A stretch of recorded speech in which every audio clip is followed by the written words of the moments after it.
Insta360 Ace Pro is a great camera. I really like this camera. Everything looks really nice on it. And it's not only a camera for action shots and for adventures, but it's also a great camera for vlogs, especially with the flip up screen. But I feel that the skin tones were always off. Let's see if this new firmware update will improve this.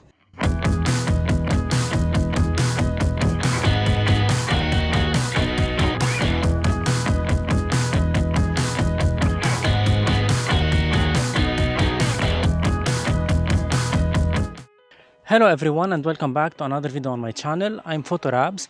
I create videos about photography, filmmaking, camera tech related reviews, unboxings, action cams, vlogging kits and so on.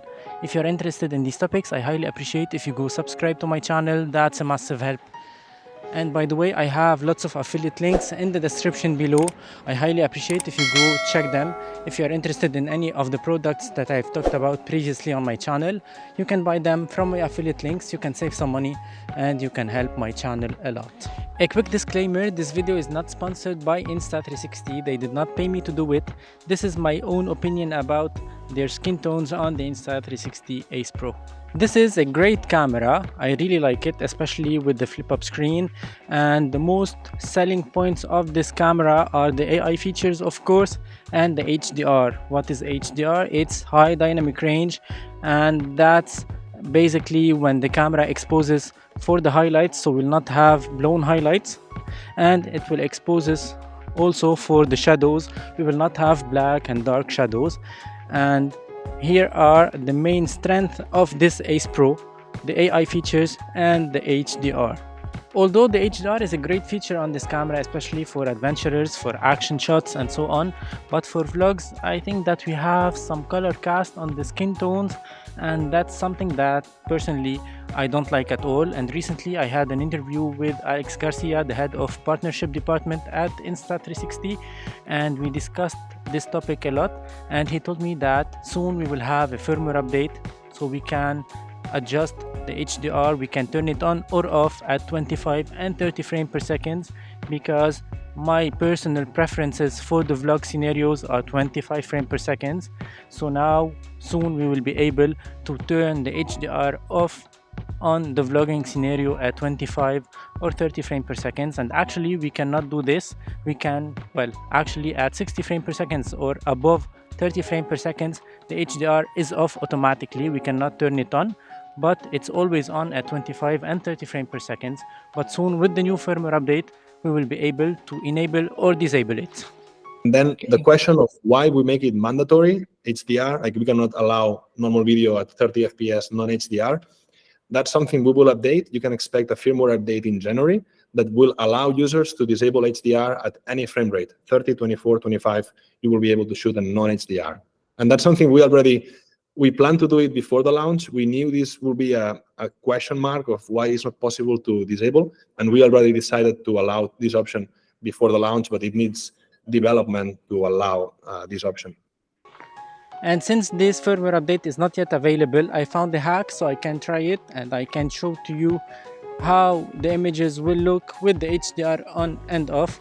And by the way, throughout all of this video, I've been switching between on and off for the HDR, and here's how. Since the HDR on this camera is only enabled automatically at 25 and 30 frames per second, so I've been shooting at 25 frames per second for some clips and some others at 50 frames per second, so I can know how the footages will look if the HDR mode is off. But that has some cost to pay, of course, because at 50 frames per second we lose some of the light coming to the sensor, because if we'd like to expose manually, the shutter speed should be around 1/100th of the second instead of 1/50th of the second, so we lose some light, and we have to pump up the ISO, of course, to compensate for that loss. But since we have the AI on this camera, we won't notice so much noise on the footages, and that's a great feature also on this camera, the AI feature, and that's something that I really like. We can bump up the ISO a little bit and we will not notice any difference or any noise on our footages, and that's something that I really like on the Insta360 Ace Pro. Add to that, shooting at 50 frames per second will drain the battery faster and will fill up the memory card faster, of course. That means that we will need more time to process the data, to transfer the data, whether on the smartphone or on the computer. If that's a big issue for you, then don't shoot at 50 frames per second. But for me, I noticed that the difference between 25 and 50 frames per second in file size is not really significant, so that's not a big problem for me. Let me know what you think about that in the comment section below. 25 frames per second, 4K 16:9.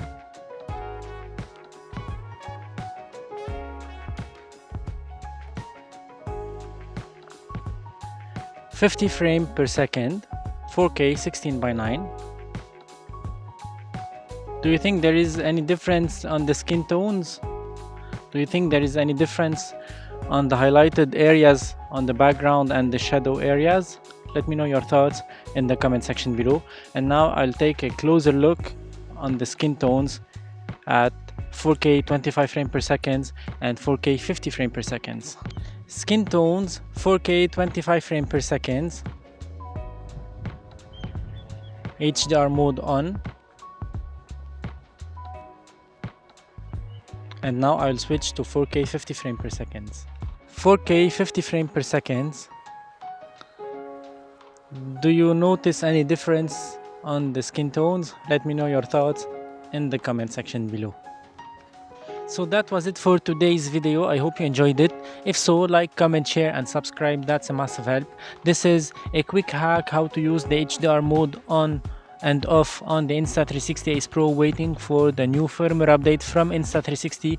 Make sure to ring the bell so you can receive all the notifications about my future posts, because I'll be talking a lot about the new firmware update. It's not gonna be only about the HDR mode. There are some more stuff coming out from Insta360, so stay tuned and Happy New Year once again. Ciao for now.